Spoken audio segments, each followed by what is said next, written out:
ਕਹਾਣੀ ਦਾ ਸਰਨਾਮਾ ਹੈ ਵੰਡ। ਅੱਜ ਇਤਵਾਰ ਹੈ, ਇਸ ਲਈ ਮੈਂ ਸਵੇਰ ਦਾ ਬਿਸਤਰ ਵਿੱਚ ਹੀ ਲੰਮਾ ਪਿਆ ਹਾਂ। ਹਫ਼ਤੇ ਦੀ ਰਾਤ ਨੂੰ ਮੈਂ ਡਰਾਇੰਗ ਰੂਮ ਵਿੱਚ ਆ ਕੇ ਸੌਂਦਾ ਵਾਂ ਤਾਂ ਜੇ ਸਵੇਰ ਤੱਕ ਮੈਂ ਜਿੰਨੀ ਦੇਰ ਵੀ ਸੁੱਤਾ ਰਵਾਂ ਮੈਨੂੰ ਕੋਈ ਤੰਗ ਨਾ ਕਰੇ। ਇਤਵਾਰ ਨੂੰ ਮੈਂ ਪੂਰੇ 6 ਦਿਨਾਂ ਦੀ ਕਸਰ ਪੂਰੀ ਕਰਨੀ ਹੁੰਦੀ ਹੈ। ਜਿੰਨਾ ਚਿਰ ਤੱਕ ਮੇਰੀ ਕਮਰ ਵਿੱਚ ਬੈੱਡ ਦੀ ਸਖਤੀ ਪਾਰੋਂ ਦਰਦ ਨਾ ਹੋਣ ਲੱਗ ਪਵੇ, ਅੱਖਾਂ ਸੌਂ ਕੇ ਸੁੱਜ ਨਾ ਜਾਣ, ਸੂਰਜ ਦੀ ਗਰਮੀ ਮੇਰੇ ਕਮਰੇ ਤੱਕ ਪੂਰੀ ਦੀ ਪੂਰੀ ਪਹੁੰਚ ਨਾ ਜਾਵੇ, ਮੇਰਾ ਮਨ ਉੱਠਣ ਨੂੰ ਨਹੀਂ ਕਰਦਾ। ਕਦੇ ਕਦੇ ਤੇ ਜੀ ਕਰਦਾ ਰੋਜ਼ ਹੀ ਇਤਵਾਰ ਹੋਇਆ ਕਰੇ ਤੇ ਮੈਂ ਦੇਰ ਤੱਕ ਸੁੱਤਾ ਰਵਾਂ, ਮੈਨੂੰ ਕੋਈ ਆ ਕੇ ਨਾ ਆਖੇ ਉੱਠੋ ਕਿੰਨਾ ਦਿਨ ਨਿਕਲ ਆਇਆ ਹੈ, ਕੰਮ ਤੇ ਨਹੀਂ ਜਾਣਾ ਕੀ। ਪਰ ਮਨ ਦੀ ਮਰਜ਼ੀ ਕੌਣ ਮੰਨਦਾ ਹੈ? ਇੱਥੇ ਤੇ ਲੋਕੀ ਆਪਣੀ ਮਰਜ਼ੀ ਨਾਲ ਜੀ ਵੀ ਨਹੀਂ ਰਹੇ, ਬਸ ਸਾਹ ਲਈ ਜਾਂਦੇ ਨੇ। ਸਾਹ ਲੈਣਾ ਸ਼ਾਇਦ ਉਹਨਾਂ ਦੀ ਮਜਬੂਰੀ ਹੈ। ਇਨਸਾਨ ਦਾ ਕਦੇ ਕਦੇ ਸਾਹ ਨਹੀਂ ਵੀ ਤੇ ਲੈਣ ਨੂੰ ਜੀ ਕਰਦਾ ਏ, ਪਰ ਉਹ ਕੀ ਕਰੇ। ਮੈਂ ਜਿੰਨਾ ਚਿਰ ਸਾਹ ਰੋਕ ਕੇ ਆਪਣੀ ਮਰਜ਼ੀ ਪੂਰੀ ਕਰ ਸਕਣਾ ਵਾਂ ਉਹਨਾਂ ਚਿਰ ਲਈ ਛੁੱਟੀ ਦਾ ਦਿਨ ਹੁੰਦਾ ਹੈ। ਅੱਜ ਰਾਤ ਨੂੰ ਇੱਕ ਅਜੀਬ ਗੱਲ ਹੋਈ। ਮੇਰੇ ਵਾਸਤੇ ਤੇ ਅਜੀਬ ਸੀ, ਪਰ ਲੋਕਾਂ ਵਾਸਤੇ ਨਹੀਂ ਹੋ ਸਕਦੀ। ਕਿਉਂ ਜੇ ਅੱਜ ਰਾਤ ਨੂੰ ਮੈਂ ਇੱਕ ਖਾਬ ਵੇਖਿਆ, ਕਈ ਚਿਰਾਂ ਪਿੱਛੋਂ ਖਾਬ ਵੇਖਿਆ ਤੇ ਮੈਨੂੰ ਅਜੀਬ ਗੱਲ ਲੱਗੀ। ਖੈਰ, ਮੈਂ ਜੋ ਕੁਝ ਖਾਬ ਵਿੱਚ ਵੇਖਿਆ ਸੀ, ਜਦੋਂ ਉੱਠਿਆ ਤੇ ਸਰਾਣੇ ਪਈ ਡਾਇਰੀ ਤੇ ਆਪਣਾ ਖਾਬ ਕੁਝ ਇੰਜ ਲਿਖਣ ਲੱਗਾ।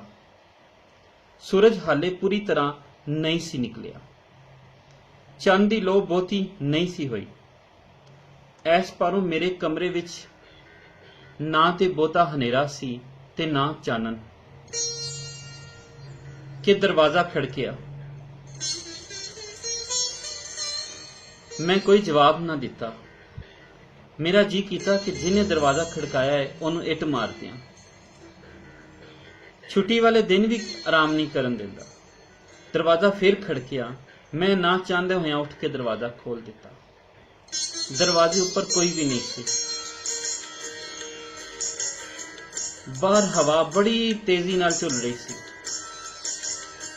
ਕਿ ਹਵਾ ਦਾ ਇੱਕ ਬੁੱਲਾ ਮੇਰੇ ਪਿੰਡੇ ਨਾਲ ਖਹਿੰਦਾ ਦਰਵਾਜ਼ੇ ਦੀਆਂ ਚੀਥਾਂ ਰਾਹੀਂ ਅੰਦਰ ਨੂੰ ਵੜ ਗਿਆ। ਮੈਂ ਅੱਖਾਂ ਮਲਦਿਆਂ ਜਦੋਂ ਦਰਵਾਜ਼ੇ ਨੂੰ ਕੁੰਡੀ ਲਾ ਆਪਣੇ ਬੈੱਡ ਉੱਤੇ ਜਾ ਕੇ ਲੇਟਿਆ ਤੇ ਮੈਨੂੰ ਲੱਗਿਆ ਜਿਵੇਂ ਕਮਰੇ ਵਿੱਚ ਕਿਸੇ ਨੇ ਪਰਫਿਊਮ ਛਿੜਕ ਦਿੱਤਾ ਹੋਵੇ। ਬਹੁਤ ਹੀ ਸੋਹਣੀ ਖੁਸ਼ਬੂ ਆਉਣ ਲੱਗੀ, ਕਿਸੇ ਅਜਿਹੇ ਫੁੱਲਾਂ ਦੀ ਜਿਨ੍ਹਾਂ ਦਾ ਨਾਂ ਵੀ ਮੈਂ ਨਹੀਂ ਸੀ ਜਾਣਦਾ। ਮਿੱਠੀ ਮਿੱਠੀ, ਸੋਹਣੀ ਸੋਹਣੀ, ਪਿਆਰੀ ਪਿਆਰੀ, ਮਨ ਨੂੰ ਲੱਗਣ ਵਾਲੀ ਖੁਸ਼ਬੂ। ਮੈਂ ਵਹਿਮ ਖਤਮ ਕਰਨ ਲਈ ਲੰਮਾ ਸਾਹ ਭਰਿਆ ਤੇ ਉਹ ਖੁਸ਼ਬੂ ਮੇਰੇ ਪੂਰੇ ਪਿੰਡੇ ਵਿੱਚ ਸਮਾ ਗਈ। ਮੈਨੂੰ ਲੱਗਿਆ ਜਿਵੇਂ ਮੈਂ ਵੀ ਇਸ ਖੁਸ਼ਬੂ ਦਾ ਹਿੱਸਾ ਬਣ ਚੁੱਕਿਆ ਹਾਂ। ਹੁਣ ਖੁਸ਼ਬੂ ਮੇਰੇ ਆਪਣੇ ਕੋਲੋਂ ਆ ਰਹੀ ਸੀ ਤੇ ਵੰਡ ਦਿਓ, ਸਭ ਕੁਝ ਵੰਡ ਦਿਓ, ਇਸ ਆਵਾਜ਼ ਨੇ ਮੇਰਾ ਸਾਰਾ ਖਾਬ ਤੋੜ ਦਿੱਤਾ। ਮੈਂ ਉੱਠ ਕੇ ਪਹਿਲਾਂ ਆਪਣੇ ਕੋਲੋਂ ਖੁਸ਼ਬੂ ਸੁੰਘੀ, ਪਰ ਉਹ ਸ਼ਾਇਦ ਮੁੱਕ ਚੁੱਕੀ ਸੀ। ਫਿਰ ਮੈਨੂੰ ਲੱਗਿਆ ਜਿਵੇਂ ਖਾਬ ਸੱਚੇ ਹੁੰਦੇ ਨੇ, ਪਰ ਮੈਂ ਤੇ ਆਪਣਾ ਖਾਬ ਵੀ ਪੂਰਾ ਨਹੀਂ ਸੀ ਵੇਖ ਸਕਿਆ। ਅੱਧ ਵਿੱਚੋਂ ਟੁੱਟਾ ਖਾਬ ਕੀ ਪੂਰਾ ਹੋਵੇਗਾ, ਤੇ ਜੇ ਪੂਰਾ ਵੀ ਹੋ ਗਿਆ ਤੇ ਇਸ ਖਾਬ ਦਾ ਫਾਇਦਾ ਜਿਹੜਾ ਨਾਮੁਕੰਮਲ ਸੀ। ਬਸ ਫਿਰ ਮੇਰੀ ਅਜਿਹੀ ਅੱਖ ਖੁੱਲੀ ਕਿ ਬਾਦੋਂ ਨੀਂਦਰ ਨਾ ਆਈ। ਮੈਂ ਚੰਗੀ ਤਰ੍ਹਾਂ ਆਪਣੇ ਕਮਰੇ ਦੀ ਹਰ ਸ਼ੈ ਨੂੰ ਟੋਲਦਾ ਰਿਹਾ। ਸ਼ਾਇਦ ਮੈਂ ਆਪਣੇ ਖਾਬ ਵਿੱਚ ਮੌਜੂਦ ਖੁਸ਼ਬੂ ਨੂੰ ਲੱਭਣ ਦਾ ਯਤਨ ਕਰ ਰਿਹਾ ਸਾਂ, ਪਰ ਉਹ ਕਿਹੜੀ ਨਜ਼ਰ ਆਉਂਦੀ ਹੈ। ਦਰਵਾਜ਼ਾ ਉਂਝ ਦਾ ਉਂਝ ਹੀ ਬੰਦ ਰਿਹਾ। ਮੈਂ ਆਪਣੇ ਹੱਥਾਂ ਦੀਆਂ ਤਲੀਆਂ ਨੂੰ ਗੋਹ ਨਾਲ ਤੱਕਿਆ, ਜਿਵੇਂ ਅੱਜ ਹੀ ਸਾਰੀਆਂ ਲਕੀਰਾਂ ਪੜ੍ਹ ਦੇਣੀਆਂ ਹੋਣ। ਤੇ ਫਿਰ ਪਤਾ ਨਹੀਂ ਮੇਰੇ ਮਨ ਵਿੱਚ ਕੀ ਆਇਆ। ਮੈਂ ਹੱਥਾਂ ਦੀ ਤਲੀਆਂ ਨੂੰ ਆਪਣੇ ਨੱਕ ਕੋਲ ਲੈ ਗਿਆ ਤੇ ਫਿਰ ਮੇਰੀ ਹੈਰਾਨੀ ਹੋਰ ਵੱਧ ਗਈ ਜਦੋਂ ਮੈਂ ਵੇਖਿਆ ਰਾਤ ਦੇ ਖਾਬ ਵਾਲੀ ਖੁਸ਼ਬੂ ਹਾਲੇ ਤੱਕ ਮੇਰੇ ਹੱਥਾਂ ਵਿੱਚੋਂ ਆ ਰਹੀ ਸੀ। ਫਿਰ ਮੈਂ ਕਿੰਨਾ ਹੀ ਚਿਰ ਆਪਣੇ ਹੱਥਾਂ ਦੀਆਂ ਤਲੀਆਂ ਨੂੰ ਸੁੰਘਦਾ ਰਿਹਾ, ਜਿਵੇਂ ਮੈਂ ਉਸ ਖੁਸ਼ਬੂ ਨੂੰ ਆਪਣੇ ਅੰਦਰ ਛੁਪਾ ਲੈਣਾ ਚਾਹੁੰਦਾ ਸਾਂ। ਵੰਡ ਦਿਓ, ਸਭ ਕੁਝ ਵੰਡ ਦਿਓ, ਮੇਰੇ ਕੰਨ ਵਿੱਚ ਫਿਰ ਆਵਾਜ਼ ਆਈ। ਇਹ ਆਵਾਜ਼ ਗਲੀ ਵਾਲੇ ਪਾਸਿਓਂ ਆਈ ਸੀ। ਡਰਾਇੰਗ ਰੂਮ ਗਲੀ ਵਾਲੇ ਪਾਸੇ, ਜਿਹੜੀ ਇੱਕ ਮਸਰੂਫ ਤਰੀਨ ਗਲੀ ਹੈ। ਭਾਵੇਂ ਸਵੇਰ ਦੇ 5 ਵਜੇ ਹੋਣ ਜਾਂ ਰਾਤ ਦਾ 1 ਵਜਿਆ ਹੋਵੇ, ਗਲੀ ਵਿੱਚੋਂ 2-4 ਬੰਦੇ ਔਰਤਾਂ ਟੁਰਦੀਆਂ ਹੋਈਆਂ ਲੰਘਦੀਆਂ ਹੋਈਆਂ ਮਿਲ ਜਾਂਦੀਆਂ ਨੇ। ਡਰਾਇੰਗ ਰੂਮ ਦਾ ਇੱਕ ਬੂਹਾ ਵੀ ਗਲੀ ਵਾਲੇ ਪਾਸੇ ਨੂੰ ਖੁੱਲਦਾ ਹੈ। ਉਸ ਬੂਹੇ ਦੇ ਨਾਲ ਹੀ ਸੱਜੇ ਪਾਸੇ ਇੱਕ ਨਿੱਕੀ ਜਿਹੀ ਬਾਰੀ ਹੈ, ਜਿਹਦੇ ਬੂਹੇ ਮੈਂ ਸੌਣ ਤੋਂ ਪਹਿਲਾਂ ਬੰਦ ਕਰ ਦੇਣਾ ਵਾਂ, ਤਾਂ ਜੇ ਸੂਰਜ ਸਵੇਰ ਨੂੰ ਹੀ ਮੇਰੇ ਕਮਰੇ ਵਿੱਚ ਆ ਨਾ ਬੈਠੇ। ਮੇਰਾ ਖਾਬ ਤੋੜਨ ਵਾਲਿਆ, ਪਤਾ ਨਹੀਂ ਮੈਂ ਕੀ ਬੋਲਦਾ, ਉੱਠ ਕੇ ਦਰਵਾਜ਼ਾ ਖੋਲ ਕੇ ਬਾਹਰ ਵੇਖਿਆ। ਚੜ੍ਹਦੀ ਜਵਾਨੀ ਦੀ ਉਮਰ ਦਾ ਇੱਕ ਮੁੰਡਾ, ਵਾਲ ਖਿਲਰੇ ਹੋਏ, ਮੂੰਹ ਤੋਂ ਰਾਲਾਂ ਵਗਦੀਆਂ ਹੋਇਆਂ, ਮੈਲੇ ਗੰਦੇ ਗਲੀਜ਼ ਕੱਪੜੇ ਪਾਏ, ਪੈਰੋਂ ਨੰਗਾ, ਦਰਵਾਜ਼ੇ ਦੇ ਖੱਬੇ ਪਾਸੇ ਮੌਜੂਦ ਗਟਰ ਉਤੇ ਬੈਠਾ ਉੱਚੀ ਉੱਚੀ ਬੋਲੀ ਜਾ ਰਿਹਾ ਸੀ, ਵੰਡ ਦਿਓ, ਸਭ ਕੁਝ ਵੰਡ ਦਿਓ। ਮੈਨੂੰ ਤੇ ਉਹ ਕੋਈ ਮਸਤ ਜਿਹਾ ਲੱਗਾ। ਦਫਾ ਹੋ ਜਾ ਇੱਥੋਂ, ਕੀ ਸ਼ੋਰ ਪਾਇਆ ਹੋਇਆ। ਮੈਂ ਗੁੱਸੇ ਵਿੱਚ ਉਹਨੂੰ ਆਖਣ ਲੱਗਾ, ਸਭ ਕੁਝ ਵੰਡ ਦਿਓ। ਉਹ ਹੋਰ ਗੁੱਸੇ ਨਾਲ ਮੈਨੂੰ ਆਖਣ ਲੱਗਾ, ਓਏ। ਮੈਂ ਹਾਲੇ ਹੋਰ ਕੁਝ ਕਹਿ ਨਹੀਂ ਲੱਗਾ ਸਾਂ ਕਿ ਸਾਹਮਣੇ ਵਾਲੀ ਦਹੀਂ ਦੀ ਦੁਕਾਨ ਵਾਲੇ ਨੇ ਆਖਿਆ, ਯਾਰ ਐ ਤੇ ਕਰੈ ਕੇ ਛੱਡ ਪਰਾਂ, ਦਫਾ ਕਰ।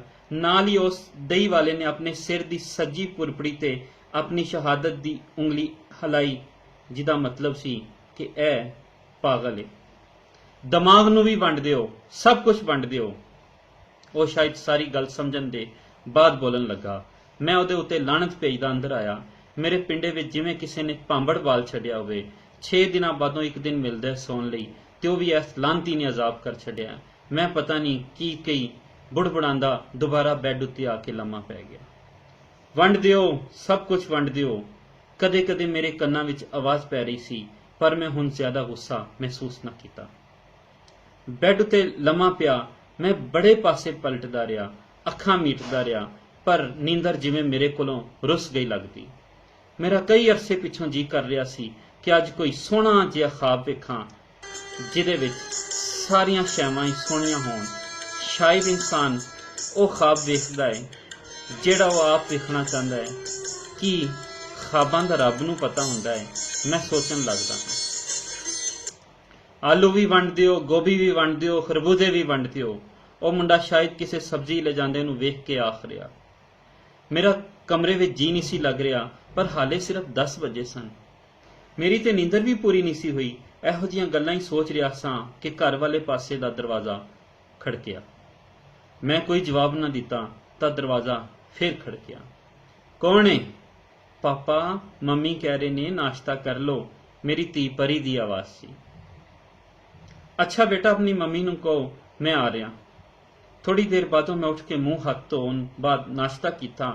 ਮੇਰੀ ਇੱਕ ਧੀ ਨੇ ਮੇਰੇ ਨਾਲ ਨਾਸ਼ਤਾ ਕੀਤਾ, ਦੂਜੀ ਮੇਰੇ ਵਾਂਗ ਸੋਣਾ ਚਾਹ ਰਹੀ ਸੀ ਤੇ ਉਹ ਸੁੱਤੀ ਰਹੀ। ਉਹਨਾਂ ਦੀ ਮਾਂ ਝਾੜੂ ਫੇਰਦੀ ਰਹੀ, ਕੁਰਸੀਆਂ ਸੈੱਟ ਕਰਦੀ ਰਹੀ, ਪਰਦੇ ਝਾੜਦੀ ਰਹੀ। ਮੈਂ ਉਹਨੂੰ ਕਿੰਨੀ ਵਾਰ ਸਮਝਾਇਆ ਹੈ ਇਤਵਾਰ ਨੂੰ ਛੁੱਟੀ ਕਰਿਆ ਕਰ, ਪਰ ਉਹ ਆਖਦੀ ਏ ਛੁੱਟੀ ਵਾਲੇ ਦਿਨ ਮਹਿਮਾਨ ਆ ਸਕਦੇ ਹਨ। ਇਸ ਲਈ ਘਰ ਦੀ ਹਾਲਤ ਸੁਧਰੀ ਹੋਣੀ ਜ਼ਰੂਰੀ ਹੈ। ਘਰ ਦੀ ਹਾਲਤ ਸੁਧਾਰਨ ਬਾਅਦੋਂ ਫਿਰ ਉਹ ਆਪਣੀ ਹਾਲਤ ਸੁਧਾਰਨ ਤੋਂ ਪਹਿਲਾਂ ਮੇਰੀਆਂ ਦੋਵਾਂ ਧੀਆਂ ਨੂੰ ਨਵਾ ਕੇ ਕੱਪੜੇ ਪਵਾਏਗੀ, ਤੇ ਫਿਰ ਉਹਨਾਂ ਚਿਰ ਮੇਰਾ ਵੀ ਪਿੱਛਾ ਨਹੀਂ ਛੱਡਦੀ ਜਿੰਨਾ ਚਿਰ ਮੈਂ ਸਹੀ ਮਾਨਿਆਂ ਵਿੱਚ ਤਾਜ਼ਾ ਨਾ ਹੋ ਜਾਵਾਂ। ਸਭ ਕੁਝ ਵੰਡ ਦਿਓ।